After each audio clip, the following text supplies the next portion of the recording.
श्री स्वामी समर्थ. जय जय स्वामी समर्थ. स्वामी महाराजांच्या गोष्ट 15वी. भीमरावांवर कृपा केली. स्वामी महाराज अक्कलकोटात होते तेव्हा बऱ्याच लोकांनी स्वामी महाराजांच्या लीला पाहिल्या होत्या. लोकांची स्वामींवर भक्ती होती. लोक त्यांची मनोभावे सेवा करू लागले. स्वामींच्या अशा सेवेकरांमध्ये भीमराव नावाचा एक सेवक होता. त्याच्या डोक्यावर भले मोठे टेंगूळ होते. लोक त्याला 2 डोक्याचा माणूस असे चिडवत असत. भीमरावांची स्वामींवर फार भक्ती होती. भीमराव दररोज बागेत जाई, टोपली भरून फुले गोळा करी आणि स्वामींच्या चरणी अर्पण करी. एकदा भीमराव फुले घेऊन स्वामींच्या दर्शनाला गेला. त्याला पाहताच लोक चिडवू लागले. 2 डोक्याचा माणूस आला. भीमरावाला फार वाईट वाटले.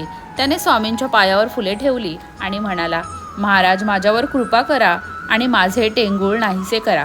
महाराज तेव्हा काहीच बोलले नाहीत. पण त्याच दिवशी भीमरावाला स्वप्न पडले. स्वप्नात स्वामींनी त्याच्या डोक्यावर हात फिरवला होता. भीमराव सकाळी उठला, पाहतो तर टेंगूळ फुटून त्याचे कातडे लोंबत होते. तो धावत स्वामींकडे आला.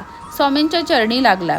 स्वामींनी त्याला अंगारा दिला आणि काही दिवसातच कातडे सुकून टेंगूळ पूर्ण नाहीसे झाले.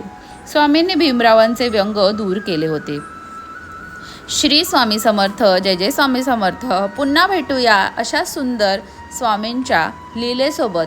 श्री स्वामी समर्थ.